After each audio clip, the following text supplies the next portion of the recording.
कलेजा फटता है उनका, कलेजा फटता है उनका जो 5 स्टार होटल में जाते थे, राजा रानी रहते थे। उस सूट का किराया एक दिन का 1 लाख 1.5 लाख। एक होटल में मैं गया तो कहा यहाँ एक सूट है, उसका 5 लाख एक रात का किराया है। मैंने कहा चल भैया थोड़ा दिखा दे कि उसमें क्या है। मैं गया तो मैं पूछा इसमें रहने वाला मरता है कि नहीं, तो कहा मरता तो सब है। हम कहा जब इसमें भी मरना है तो इसी में आके कहा मरेंगे इतने बड़े घर में।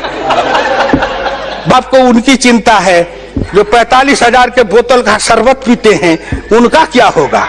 अरे उनका क्या होगा? बहुत मौज उड़ाए हो, बहुत मस्ती किए हो, देश का खजाना लूटे हो, लुटवाए हो, बांट करके खाए हो। नरेंद्र मोदी आएगा, ऐसा ताला लगाएगा कि सबका दिवाला निकल जाएगा। गांव गरीब किसान मजदूर खुशहाल और अमीर बन जाएगा। उसके बेटे के चेहरे पर लाली आएगी, उनके घर में खुशहाली आएगी। तरफ से बोल रहा हूं, क्या आप उस निर्भीकता के साथ बोल सकते हैं? नहीं बोल सकते। Please look at the chair. Yes madam, आपसे मैं प्रार्थना करता हूँ। अब आइए, मैं ज्यादा समय नहीं लूंगा। अनस्किल्ड लेबर हो, किसान अनस्किल्ड लेबर है और बाकी लोग स्किल्ड लेबर हैं। मैं एक बार अपने खेत में हल चला रहा था, मेरे गांव के बगल में डिफेंस का हवाई पट्टी है, जहाज उड़ रहा था, तो मैं रुक गया। मैंने सोचा ये ऊपर से कुछ बोल रहा है हवाई जहाज उड़ाने वाला। तो मैं अपने अंदर से कहा क्या बोल रहा है? तुम यही कह रहा है कि मैं टेक्निकल हूँ, हवाई जहाज उड़ा रहा हूँ। तू जा हवाई जहाज उतार के या, अब मेरा हल का मुठ पकड़ के जोत के बता। हवाई जहाज उड़ाने में, हवाई उड़ाने में मैं नॉन टेक्निकल हूँ, हल चलाने में तुम नॉन टेक्निकल हो। दोनों का सौदा बराबर है। तेरी विद्या हम न जाने, मेरी विद्या तुम न जाने। आज किसान की बात करने वाले बड़े बड़े नेता है। वीरेंद्र जी उस दिन कह रहे थे कि उनके आगे में गाय या भैंस रख दीजिए तो भी नहीं पता लगेगा दूध आगे से निकलता है कि दूध पीछे से निकलता है। काली भैंस काली गाय में फर्क न करे। अच्छा जावे जो किसानी की बात करते हैं, हम वो नेता नहीं है जो नाटक करते हैं। सिनेमा में एक हीरो आता है, हल चलाता है, कंधे पर जुआ रखता है, एक तरफ बैल को जोतता है और फटे कपड़े फाड़ के, जिस अच्छे कपड़े को फाड़ के लैला मजनू का खेल करता है। उसी तरह राजनीति में लैला मजनू का खेल है। फटा कपड़ा लेके मंच पर लोग दिखाते मेरा फटा है।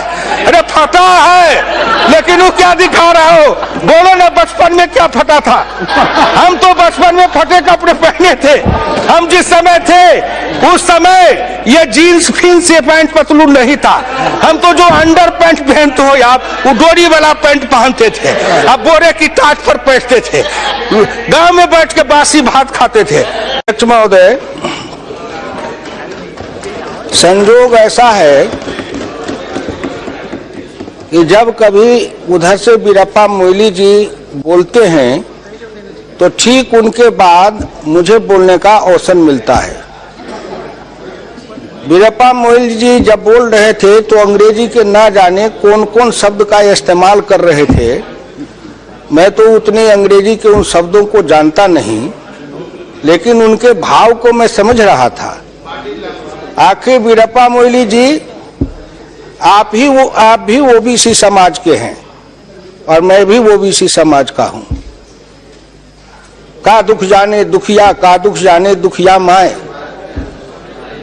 हिंदुस्तान में 2 हिंदुस्तान है। एक हिंदुस्तान है गांव का हिंदुस्तान भारत, और दूसरा हिंदुस्तान है जिसको कहते हैं इंडिया। वीरप्पा मोइली जी, आप इंडिया से बोल रहे थे और मैं भारत से बोलता हूं। आप जब बोल रहे थे तो आपकी भाषा और आपकी भावना को हिंदुस्तान के मुट्ठी भर लोगों ने समझा होगा, और मैं जब बोलता हूं तो मेरा उत्तर प्रदेश बिहार तक के ग्रामीण क्षेत्र में काम करने वाली माँ बहन मजदूर किसान सब समझ रहे होंगे। और इस लोकसभा के चैनल से जब बातें प्रसारित होती है तो उन सब तक जाती है। अध्यक्ष महोदय, मैं बोलने से पहले एक बार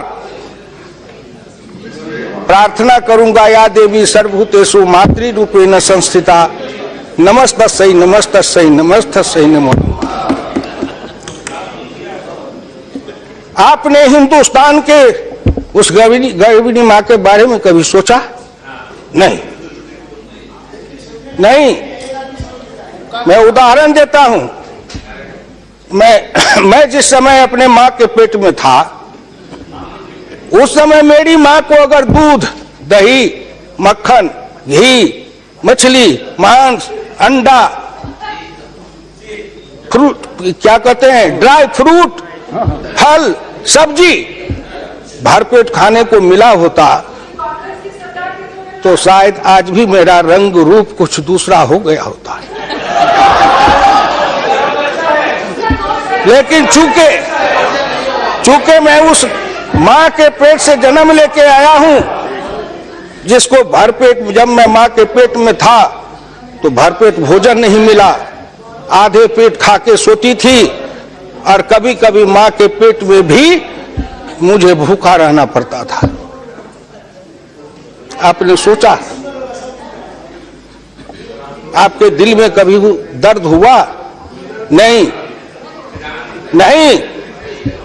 हम तो जेलों में, आपके राज में, जेल में जाते थे तो गाते थे, धनवानों के राजमहल, हम गरीब को फांसी घर, हम चलो बसाए नया नगर। मैं धन्यवाद देना चाहता हूं श्रीमान प्रधानमंत्री नरेंद्र मोदी जी को कि उन्होंने उस मां के दर्द को समझा और उस गर्भिणी माताओं के लिए 6,000 रुपया भोजन के लिए दिया। सुनो मेरी बात को, हिंदी भाषी इलाके के लोगों, अगर पिछड़े हो, दलित हो, गरीब हो, मजदूर हो, किसान हो, गांव की झोपड़ियों में रहने वाले हो, सुनो, अपनी अपनी माताओं तक इस संदेश को पहुंचाओ। 6,000 रुपया प्रत्येक गर्भिणी माताओं को भोजन के लिए मिला। डॉक्टर लोहिया इसी लोकसभा में खड़े होकर कहा था,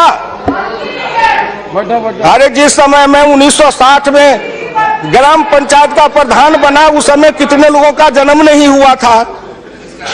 सावन में जन्मा गीदड़, भादव आया बाढ़, तो कहा ऐसा बाढ़ जीवन में कभी नहीं देखा। इसलिए मैं आप लोगों से प्रार्थना करूंगा, और खास करके रंजीत रंजन, मैं उस कोसी के इलाके में घूमा हूं, और जितना मेरे शरीर से पसीना गया होगा उतना आज के नौजवान दूध नहीं पीते होंगे। इसलिए आपसे मेरी प्रार्थना है, सुनिए मेरी बात को। डॉक्टर लोहिया इसी लोकसभा में श्रीमती इंदिरा नेहरू गांधी को कहा था कि हिंदुस्तान में वो माँ जो गरीबनी माँ है, गर्भ में बच्चे हैं, उनको भरपेट भोजन नहीं, दाल नहीं, प्रोटीन नहीं, विटामिन नहीं, उनको पोषक तत्व नहीं मिलता, इसलिए उनके गर्भ से विकलांग बच्चे, कमजोर बच्चे हिंदुस्तान में पैदा लेते हैं। और जिस देश में माँ के पेट से गरीब, मजबूर, विकलांग बच्चे पैदा लेंगे, वह देश कभी बलवान नहीं हो सकता है। इसलिए उसके तरफ अगर किसी का ध्यान गया, डॉक्टर लोहिया की उस वाणी को किसी ने सुना तो नरेंद्र मोदी ने सुना। इसलिए डॉक्टर लोहिया के शिष्य होने के नाते, इसलिए